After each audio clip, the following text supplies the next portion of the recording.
Mais un autre dossier qu'on suit aujourd'hui, à savoir que la Cour suprême commence à entendre les arguments de plusieurs intervenants sur la nomination du juge Marc Nadon à la Cour suprême.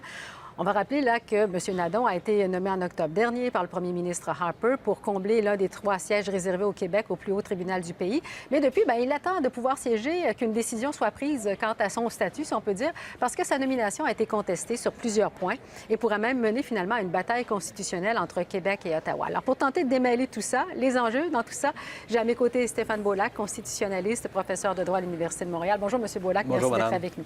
D'abord et avant tout, est-ce qu'on parle ici d'un enjeu politique ou d'un dossier de droit lorsqu'on parle de ce différend qui est entendu aujourd'hui à la Cour suprême? En fait, c'est la première chose sur laquelle j'aimerais insister, Madame, ce matin, c'est bien que la cause qui va être entendue à partir d'aujourd'hui concerne non pas l'opportunité de savoir si c'est une bonne ou une mauvaise décision d'avoir nommé M. Marc Nadon à la Cour suprême du Canada, mais bien de savoir si sa nomination est légale. On est sur le principe, si on peut dire. Exactement. Puis la deuxième chose à bien comprendre, par ailleurs, c'est que M. Nadon, jusqu'à preuve du contraire, il est nommé à la Cour suprême. C'est un juge, un des 9 juges à la Cour suprême du Canada, et à moins que la décision soit négative quant à la légalité de sa nomination, mais il est déjà juge depuis octobre dernier. Évidemment, certains parlaient que dans les circonstances, il pourrait démissionner, mais de toute évidence, la cause procède, et donc il décide de rester, faire face à la musique et de savoir si légalement il peut être un juge du plus haut tribunal du pays. Oui, parce que la question qu'on pose concernant M. Nadon, en tout cas, c'est le fait que, comme il est juge à la Cour fédérale, on dit en principe que lorsqu'on nomme un des 3 juges qui doit représenter le Québec, ça doit être quelqu'un qui vient du barreau du Québec 1 et qu'il soit en train de siéger soit à la Cour supérieure ou à la Cour d'appel au Québec. Alors là, c'est la grande question. Ça, c'est un des volets, oui. Voilà. La question est un peu technique. Elle relève de l'interprétation législative. Elle nous amène à scruter minutieusement le libellé de 2 dispositions de la loi sur la Cour suprême du Canada, à savoir les articles 5 et 6. 5, article d'application générale qui concerne les conditions pour être nommé. Vous les avez soulignés en partie.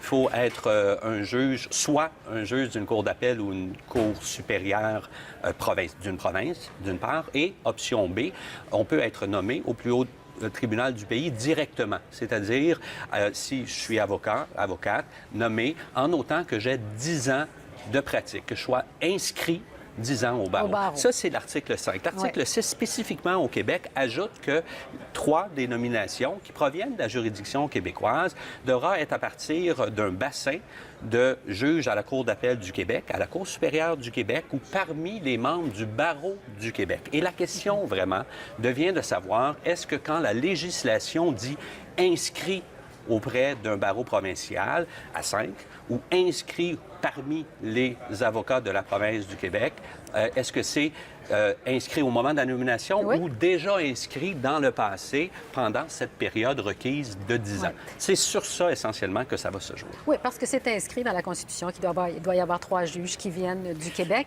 C'est pas dans la Constitution, mais c'est dans la loi applicable, dans la loi sur la Cour suprême du Canada. La loi sur la Cour suprême du Canada. Et l'intérêt d'avoir des juges ou des gens qui viennent du Québec, c'est parce que le droit civil est différent et que donc on peut apporter un regard sur tout le dossier juridique, tous les dossiers juridiques au Québec et le regard sur le droit civil aussi qui est différent. Exactement. Puis ça, dans le jargon du milieu, on parle de l'aspect téléologique. La raison d'être de l'article 6 de la loi sur la Cour suprême du Canada, c'est de s'assurer qu'il y ait au moins un tiers, 3 sur 9, des juges qui sont civilistes, qui proviennent de la juridiction de droit civil, qui ont été inscrits pendant 10 ans dans un barreau du Québec et ou qui proviennent d'une cour supérieure ou de la cour d'appel. Ça s'assure que quand les dossiers en droit privé, principalement, qui montent à la Cour suprême du Canada, ils vont être entendus par un panel qui est formé minimalement de 3 civilistes.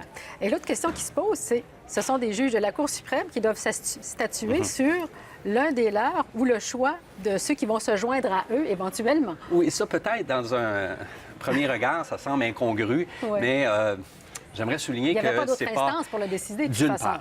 Et d'autre part, Madame, c'est que c'est pas sans précédent. La Cour suprême du Canada, le plus haut tribunal du pays, au Canada et dans d'autres juridictions, sont fréquemment, ça serait exagéré, mais quand même, sur une base régulière, appelés à se prononcer sur des questions qui les intéressent directement, que ce soit sur leurs conditions salariales, que ce soit sur l'indépendance institutionnelle, sur des volets d'impartialité, des causes de récusation, donc qui peuvent être entendus et ça les concerne directement. Ici, oui, un des membres, ça concerne son statut, la légalité de sa nomination en lien direct avec l'institution de la Cour suprême du Canada. Ouais. Puis là, on se pose la question, parce qu'il y a ces frictions entre Québec et Ottawa sur les façons de faire, à savoir, est-ce qu'on aurait dû demander l'autorisation de toutes les provinces si jamais on veut changer certaines façons de faire avec les juges aussi?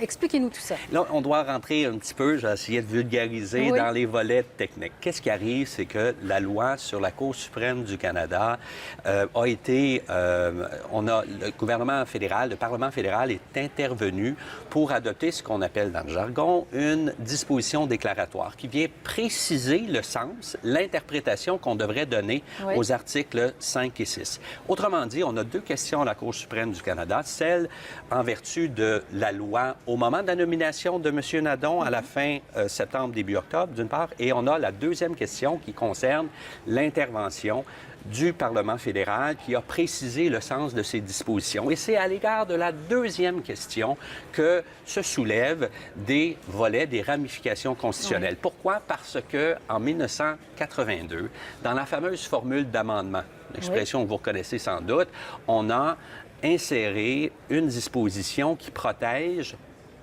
citation, la composition de la Cour suprême du Canada.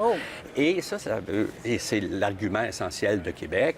Est-ce que ça veut dire que maintenant, le gouvernement fédéral ne peut pas aller jouer dans les règles de nomination, précisément à l'article 6, et ce, de façon unilatérale, comme il l'a fait au mois, le 22 octobre précisément, pour préciser le sens de l'article 6. Voilà. Vous voyez? Donc, si la Cour, pour résumer à l'essentiel, si la Cour décide uniquement sur la base de 5, il n'y a pas d'aspect de ramification constitutionnelle. Si la décision, ultimement, de la Cour suprême inclut une réponse à l'article 6, vraisemblablement, elle devra se prononcer sur ces aspects constitutionnel qui concerne l'article précisément 41D de la loi constitutionnelle de 1982. Ouais. Donc, c'est un peu compliqué tout ça. Est-ce qu'on peut penser que la Cour suprême va trancher assez rapidement dans ces deux questions? Oui, ça, c'est un volet intéressant parce que, vous l'avez souligné d'entrée de jeu, M. Nadon a décidé, de son propre regret, j'imagine de concert avec le bureau de la juge en chef du Canada, Beverly McLachlin, de se retirer, de ne pas participer aux travaux jusqu'à temps que son statut, la légalité de sa nomination soit confirmée, le cas échéant. Or, si la Cour entend, on le sait, entend la cause et la prend en délibéré, ça peut prendre 3, 6 mois avant que... Et pendant tout ce temps-là, on serait privé à la Cour suprême du Canada, dans plein de dossiers importants, de ce 9e membre.